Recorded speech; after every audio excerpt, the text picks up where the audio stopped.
Good evening, my Danganronpa doubters.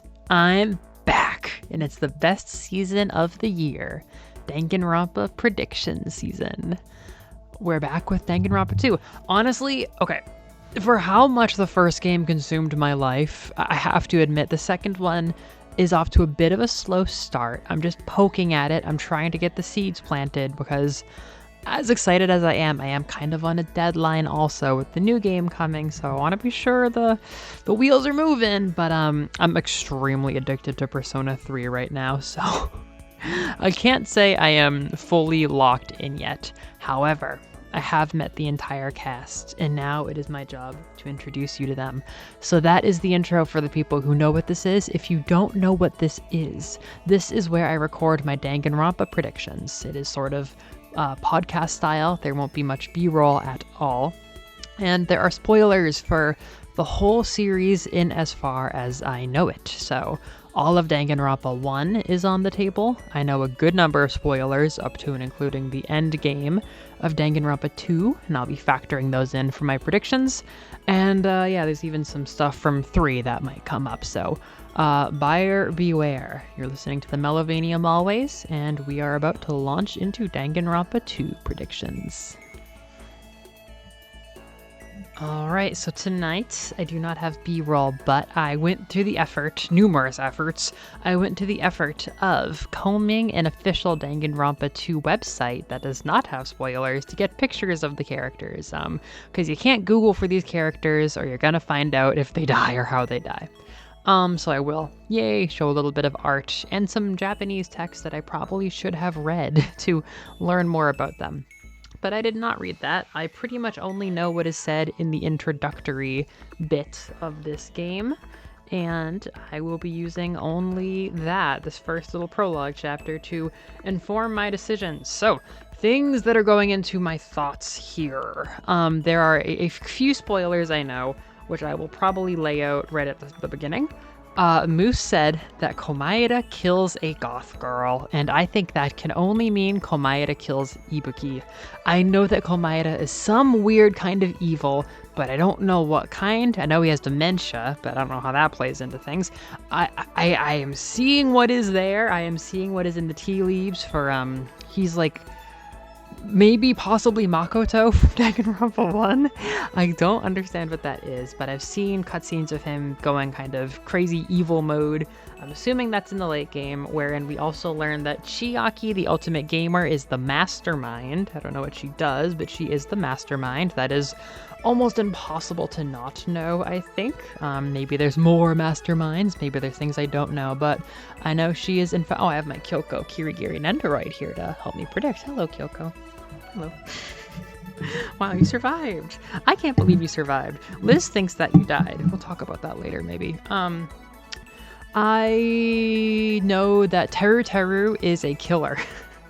I saw something in the comment on Celeste's execution that was like, so Mondo got turned into butter, Celeste got baked into a German Black Forest cake, and Teru got deep fried. So I fully believe that he gets executed and deep fried, but frankly, you didn't need to spoil me on that. I already think he's going to be the first killer. Oh, somebody mentioned on a reply to an unrelated Blue Sky post about Soda, a character I'll be talking a good deal about, saying something along the lines of, Soda is a character I fucking hate because he doesn't change at all by the end of the game. And I don't think that's something you would say about a character who dies. So I have him hard locked in my surviving cast. But aside from that, I'm just going off like popularity, how deep I think the character seems to be at first glance, and how deep into the kill order they could be. How interesting they might be as a killer or a victim is maybe less of a factor than it was with Danganronpa 1, because I think I'm getting a little bit more of a sense for things. And frankly, I think I know the kill order. If I could divide it in half after the first game, I think I know the kill order, and I have 2 hard locks besides Hajime, the new protag, for my surviving party. So let's just go through one by one on the not the popularity ranking, my debut favorites economy for all these characters you don't know yet, possibly, or maybe you do. Okay, so first is Hajime. He is the protagonist. He is in the surviving party. I don't know much about him except that he says Ore instead of Boku, and you can tell compared to Makoto. I just have him at a nice 4. I think he's all right. There's nothing about him screaming at me, but he's fine. Maybe he's slightly more interesting than Makoto.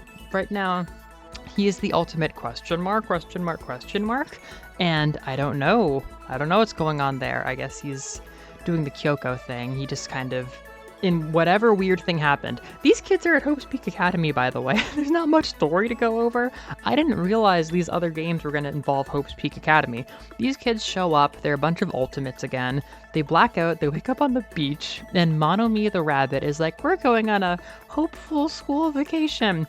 And I haven't seen her do anything sussy. She just brings her to this very exploitable island chain with nobody on it, which Monokuma has now taken over to make a killing game, and he has killed poor Monomi, who is the first death, and I honestly don't know if she's coming back or not. I actually was kind of sad when she died, even though she's a very strange animal. I have no idea how the Monokuma knockoff characters work. I have no idea if he just shows up and kills them, and then that's the bait and switch for every game. But Monomi was killed in the prologue, and now our vacation has become awful, as if getting taken to a desert island with no means of escape wasn't bad enough. So yeah, there's another memory blackout similar to Danganronpa 1, and Hajime doesn't know what's going on with him. A character who might know what's going on is Komaeda, who is your best friend, your Eito Outsuki. He's just constantly with you in a way that, Sayaka, I guess, was, but aside from Sayaka, nobody was as buddy-buddy with you as Komaeda has been. He is all over Hajime. He's the famous Tumblr sexy man character. He is voiced by Makoto, who voices Ima Tsukumo and Sailor Uranus and Yugi from Yu-Gi-Oh! And a lot of characters, apparently. Shinji from Evangelion. This is, I said it, Megumi Ogata? Jesus Christ. I should Google Ima's voice actor. Oh my god, that's a 60-year-old woman. That's a 50-year-old woman. That's a goddess. I did not know that. Anyhow, yeah, Komaeda appears to be impersonating Makoto, or actually be some kind of alter for Makoto. I don't know what's going on, but I do know. Predictions. Well, I think I know. I think he kills my favorite character, which is a good transition to the next character. As I mentioned, the only spoiler I know, which is a big spoiler, is that Ibuki, the ultimate K-On! The ultimate K-On! Band member, is killed by Komaeda, and she has been such a comically lovable character from the word go that I am fully confident she will survive all the way until the end, all the way until it's time for Komaeda to be evil and then die and probably be the most heartbreaking death of the entire game, and something that makes me never happy to hear Komaeda fans talk about anything. And whether Komaeda's reveal is chapter 5 or chapter 6, that is when Ibuki dies. That is when Komaeda is the killer. I just don't know whether Komaeda will die for this. I can't really put him in the surviving party. I don't know what's going to happen because I don't understand Komaeda.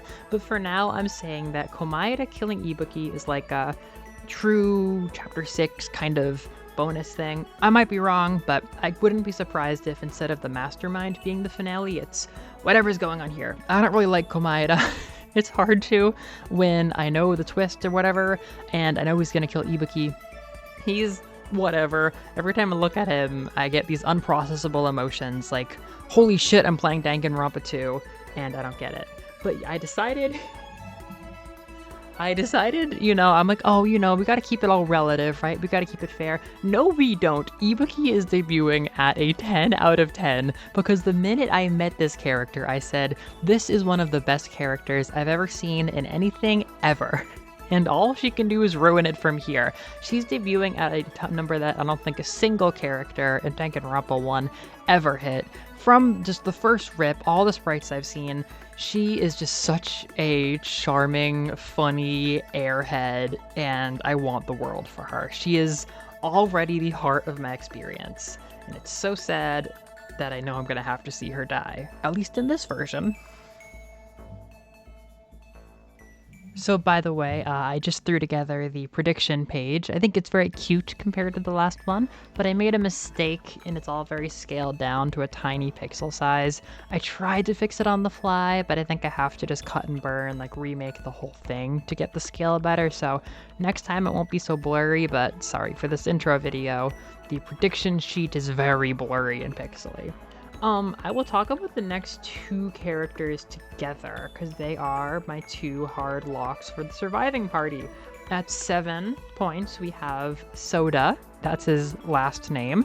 I don't remember his first name, but Anne told me that everybody calls him Soda, so I'm going to call him Soda. I think Soda might be my favorite Danganronpa guy already. And then Mikan is the ultimate nurse. Soda is the ultimate mechanic. Mikan is the ultimate nurse. These are the best names ever. And she has an Nendoroid. She is one of the most popular Danganronpa girls I've ever seen. She seems very good to have around for banter and scenarios. And in a similar way, I think Soda already has the potential to be kind of like a Yasuhiro, like, oh, what the fuck's going on, man, kind of character, like a Shaggy, I guess. I don't know. So I think those two with Hajime are absolutely surviving this. I don't think Soda's very popular, but if his popularity is anything, if his writing is like not that good, that would make sense why his popularity isn't very high. But Mikan, people fucking love her. Also, both these characters are in the special demo that I've seen for Danganronpa 2x2. I have a vague sense of who's in that, and they're mostly characters I have in the back half of the kill order, so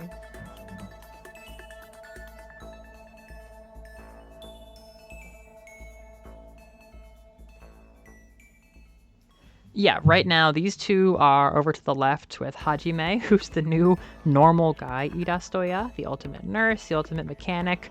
I have a feeling, like the medical stuff is, so in the first one, Kyoko is useful, sure. Not too many people were useful with their skills, but I think the nurse could potentially be useful for a few things, and I feel like that's why they gave her the bumbling and competent trait. And then I think Soda could actually be essential to escaping the island. I mean, the first time we meet him in the tutorial, he's like looking at the airplanes, so I feel like he has a very relevant skill set, which they would also nerf by making him a kind of boring, whatever, like, I can't believe this is happening, man character. But I love his design. I have loved his design ever since I first saw it. I feel like, I hope I'm not wrong for this, and he might die first in 2x2, but I feel, or what if 2x2 is when he gets his redemption arc and he has a better character arc and stuff like that? I'm already getting way ahead of myself. I loved Leon from the first rip, comically. Maybe another story about that later if I talk about torturing Liz with Danganronpa, but I love Leon's character design, and I feel like, so I love Leon's character design the most. I liked Yasuhiro's character the most for guys in one. I feel like Soda has a lot of what I liked about Leon's design, if not even better, because I saw art of him with his hat off. He has like much bigger hair than I even thought, and I feel like he has a lot of the vibes of Yasuhiro, so I am like investing early in Soda Coin. I think I'm gonna like him. I think he's gonna add a lot to the party. Mikan, I can't say I care as much about, but I'm sure a lot of trans women in my life got their entire identity from her, so that is a net positive to society. And I'm sure I will come to like her if she's gonna survive the whole time, so hello to you two. Now, keeping it very interesting. Wait, did I fuck that up? Probably not, right? Nah. Never mind. Sometimes I worry that I didn't get the window capture. Anyhow, the next one is Chiaki, who, yeah, she's also just a nice 5. Like, I like her. I'm not, like, crazy about her or anything. This is the ultimate gamer. And unfortunately, I know the mastermind of everything. So she, sorry to Noreen specifically, she's, again, one of the most popular Danganronpa characters ever, has a Nendoroid and all that, one of like the faces of the series. She has crazy Rina Tenoji autism vibes so far. She is very unexpressive, she is very like languid and just like stoic. She is a hardcore gamer, and she's so cute, and she's so lovable, and she has like a charming little hoodie that she wears. There's art of her with like knockoff versions of every game console. She is so lovable. She is about to start killing everyone, unfortunately. So with Chiaki, it's like, I definitely could get attached to her. She would be one of like the characters I'm most interested in. And like, even though I did love Junko for what it's worth in the end, I don't know, it's just a little bit hard to get like invested in her right now, because I know whatever I see is kind of like a face or a farce or whatever, and I would rather her not be the mastermind. Maybe that's one of my wish list things for 2x2. I'd rather just enjoy her as like a funny little autism creature. But yeah, I'm sure there'll be a lot to say about her later, and I will say it. Next is Gundam. Next is the ultimate breeder. And here's another little story. Here he is. They're not hamsters, but they're dogs. Another Anne story. I was hanging out with Anne on Saturday, and we found deluxe editions of some of the PSP Danganronpa games. And on the back of 2, I was like looking at the picture of the cast and talking about my first impressions, and I saw Breeder, which I did not know was his trait. This is the ultimate breeder. He looks like a ninja. He talks like a Chunibyo, 100%. Like, oh ho ho, my dark powers control me. His thing is that he breeds animals, maybe specifically hamsters. He hides a family of hamsters in his scarf, and the hamsters come out, and he's so good to them, but he's very like, ho ho ho, like I am the god of this world of hamsters. Your raising levels are not anything near mine. That is a golden concept for a character. I already liked him before I knew anything about him. I think he just has a very charming design. He seems very fun. He's called a Gundam, which is like the best thing ever. I immediately am like, okay, he's in the back half of the kill order. I don't know if he survives or not, but I knew he was a banger as soon as I saw him, and that was before I got hit by the, what do you mean ultimate breeder? Later on in the night, I play more of the tutorial. Oh my god, those are hamsters! Like, yep, it's the breeder. He and Ibuki really got so leveled up by me learning what their quirk is or whatever, their talent. Yeah, he is funny as hell. I put him at a 6. He seems great. Honest to goodness, a few characters here are a little bit interchangeable, whether I think they are surviving party or not, or whether I think they're surviving party or like a late game kill.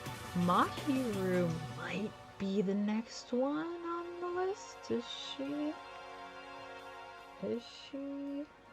Not quite. No, she's not. Well, actually, another character is. So yeah, at the moment I have this character in the surviving party. I'll talk about that later. But a character I kind of like, I kind of hate by design is Hiyoko. She's the ultimate, some kind of specific Japanese dance doer, and pardon me for not putting in the elbow grease to figure out what kind. I knew she wasn't, whatchamacallit, my friend does this thing. She's not the super ganky one people do in groups that my friend does. I saw that on Irastoya, I'm like, nope, that's not her. I don't know if this is the right one, but it's at least in a yukata, so I chose this. She's a tiny little kid-looking character who's somehow 15, and she's super cute, but she's secretly a total bastard. And like, she is very cute, and her bastardness is very funny. But it's like, I don't know, I'm not gonna like be too negative. Like, I could see her being in the surviving party, specifically because of her dynamic with these other characters and what she adds as like a little shitlord. She could go really far. She seems like a funny, good character, but I actually put her in the Celeste spot for now once I thought of it, because it would be funny to see her be the killer for Celeste reasons. Like, I feel like it would be a very memorable class trial. But if she does it, she's not going to be one of the first executions or anything, and I might feel like an idiot the more that I play. There might be some point where I'm like, no, she's surviving party. They're not going to kill her, but yeah, she's debuting at like a 3 or 4 or whatever. It's kind of like, alright, you old bastard. I know your type. Yeah, she's like a 3 right now. She's a 4, whatever. She's a 4. Whatever. I don't know. Yeah, she, Mahiru, and Gundam are all like, yeah, they're either gonna die later or be surviving party, because there's something there. Somewhere that I did not think there was a thing is the ultimate Yakuza, Fuyuhiko. This was a character that I wrote off at first. I looked at him, I was like, okay, very funny. He looks like a little kid, but he's like a funny Yakuza Moe Gap. He's not surviving the first couple rounds.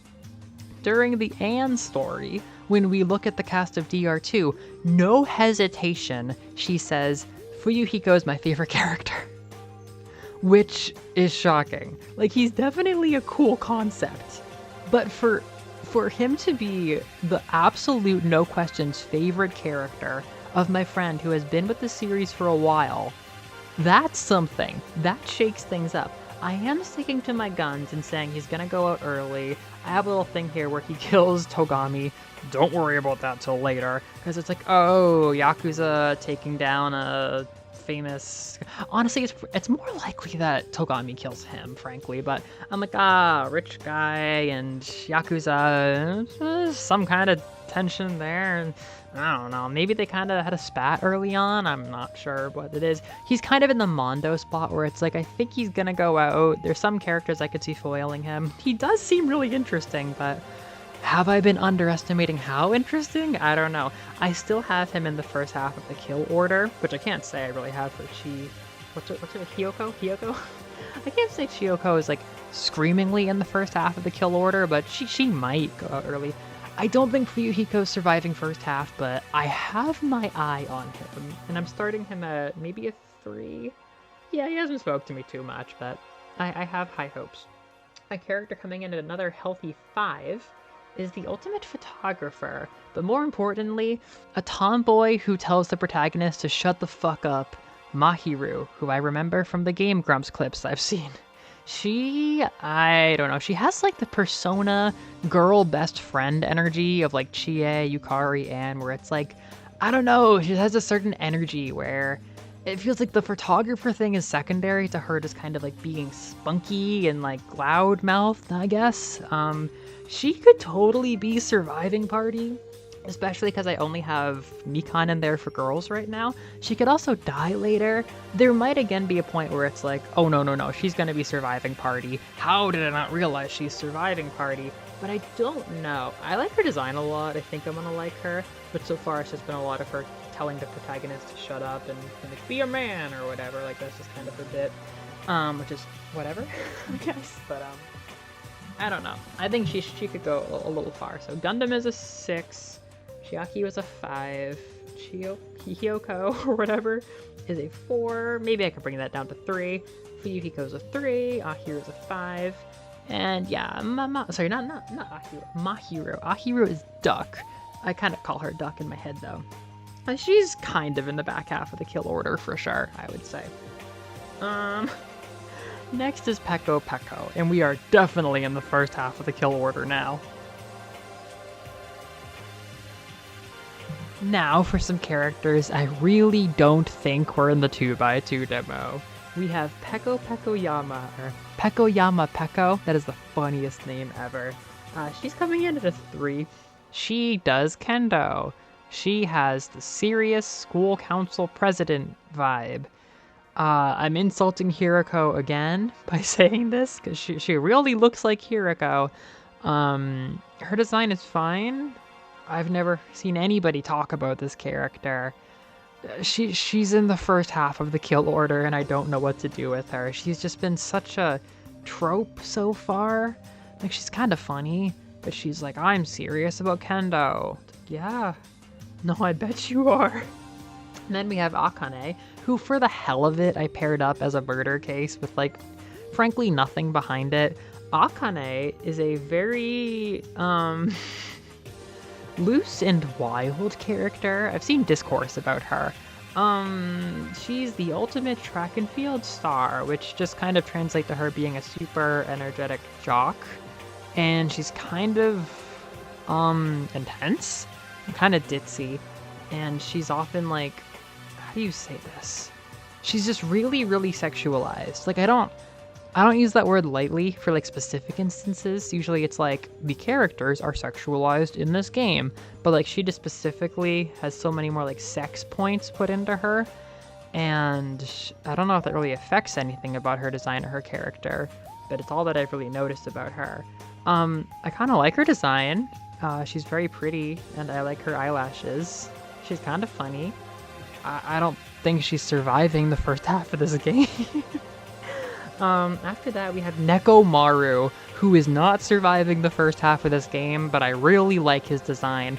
Every time I looked at him before I played the game, I'm like, okay, big, tough sailor guy, whatever. Now that I'm seeing him, I don't know, he has a lot of, like, the fun visual effects that Sakura had, where he can just, like, have lasers coming out of his eyes, JoJo style or whatever. It's probably JoJo. He has a giant chain around his neck, and now I feel like I'm being led on about the sailor thing. I'm like, he is a sailor, right? Like, that's like an anchor?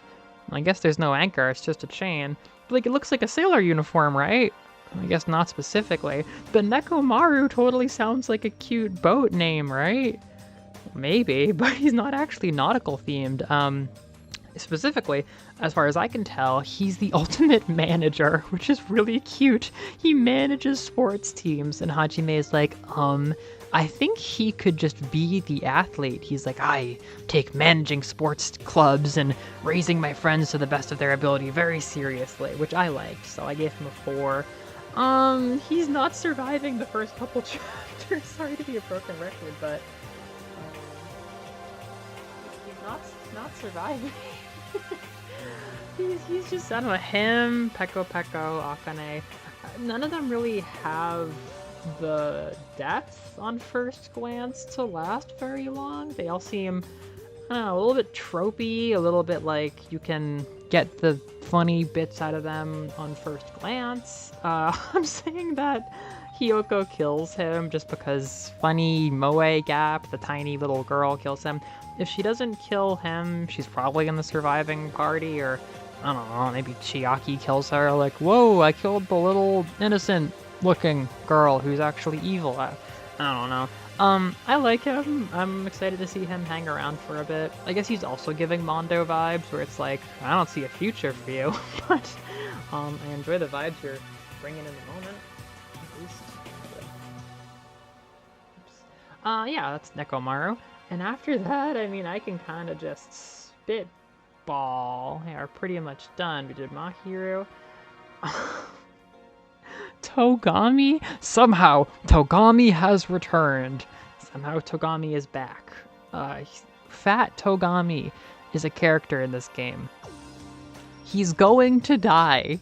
He's probably going to die soon. I may even pick up my PS Vita and see him die in a couple minutes. Okay.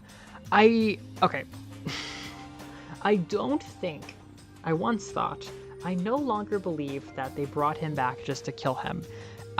Honestly, this counts as a spoiler. I opened up Danganronpa S Ultimate Summer Camp, and I watched the intro, and I'm like, holy crap, they're all real, they're all together.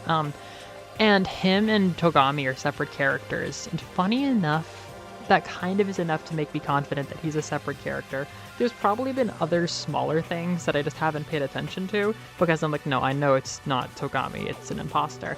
But I really genuinely think he's just here to give us the satisfaction of seeing Togami die, which is very funny and very knowing. And also, like, it's fun to have somebody who's so antagonistic on the first rip, so, like, I actually like him in some ways. I gave him, like, a 1 probably, just, you know, in honor of Togami. Somebody has to represent the lower half of the tier list, but, no, it's just fat joke Togami. He's not going to be taken seriously. He's going to be killed. He's going to die. Probably soon. Yeah, give it up for fat joke Togami. That is really funny. I think Anne was like, yeah, don't worry about this. Don't worry about the fact that we have somebody pretending to be Togami and somebody pretending to be Makoto. Like, just don't worry about that. Now we have, maybe I've been led astray, my hard lock for the first murder case, because if it is anywhere near as obvious, though there was a bit of a twist with that case, if it's anywhere near as big of a meatball as fucking Sayaka and Leon, Teru is gonna kill Sonya. So Teru, maybe I'll do Teru last. Sonya is a Gaikokujin. Sonya is a foreigner. She is from a made-up, non-specific European country. Her name is Sonya Nevermind, and she's the princess of this made-up, non-specific European country in a game that's otherwise fairly grounded in reality. She's basically just a stereotype, and I have her down at 2 because like she's a little bit cute, and it's like, were it not for the laws of Celestia von Ludenberg, I would have slain you on the sight. Like she's literally the stereotype that Celeste is obsessed with as like a cultural exoticist, and I've seen them interact in Summer Camp S or whatever, and it's like, okay, that's really funny and cute, but I kind of like white woman experiencing a character that's just a stereotype of her simulator. It's just in my actual life living in Japan, if I pass as a cis woman, which I think I do pretty often unless people are really fucking polite, like if I'm not being ostracized as a freak when I'm not passing, I basically just have to be Sonya Nevermind, especially as an assistant language teacher who's like not a diversity hire, but like paid to be foreign essentially. Like there's a degree of just like celebrity guest. Wow, foreign people. Like yeah, like it's literally just the Japanese obsession with vague white people, and it's like, wow, she's a glamorous princess from a far off land. Like, yes, my father owns $1 billion tech industry. He makes big America dollars, and if you're my friend, you can have big America dollars. Like that's how people treat me. Like that's how I'm treated at my job that pays my rent. It's not fun. Like it's not. She's like, oh, I'm such a charming kind of airheaded foreigner from royalty. I speak pretty good Japanese, but it's a little stilted, and I say sticky. And it's like, yeah, no, that's what I do to like not rock the boat at my job. It's not fun. Anyhow, she's gonna die. She's not surviving. I would like to come to like her more as a character. Maybe I'll have time for that, but on the first rip it's just like, it's just a she's just a stereotype. She's just a non-specific white woman from abroad. And like I'd like to like play with that, but it sucks living in the country. It sucks. Even when I can usually pass as one of the absolute most privileged types of foreigners, like number 2 most privileged foreigner type right there, it's still not fun being a stereotype. She's just like an Overwatch. If Overwatch was Japanese, she would be like the Hanzo of America or Europe, or vaguely Obey America and Europe. I'm not like crying oppression here, but it's just not fun. I don't know. It's whatever. It's kind of uncomfortable. But that's not a big deal because Teru is going to kill her. I am being fed the biggest meatball of all time with Teru. When I saw his design as like a tiny, funny little guy who's a chef, I thought he would be normal. I thought he would be like Shoma, where it's like, haha, he's so funny. He's this little round guy and he loves to cook. No, he's a freak. He's a pervert, like Mineta type character who can't stop talking about women's bodies. He's obsessed with looking cool. He has like 5 different emotes dedicated to being sleazy. And the very first time you see him, he's talking to Sonya about poison or something like that. They always talk about poison. Like, he's gonna poison her. The chef poisoning the princess. Like, maybe I'm jumping for the red herring here, but like, it's the first case. If they're not gonna drag us through like the drama of Sayaka and Leon again, if you need a demo first case, it's just the chef poisoning the princess. It's just they're always talking in these scenes. Nobody else has other characters that they're always talking to, but these two are always talking. He's always being creepy to her, and he's always talking about poison. He's gonna poison her. This is the first case. This is the first case. I might be wrong, but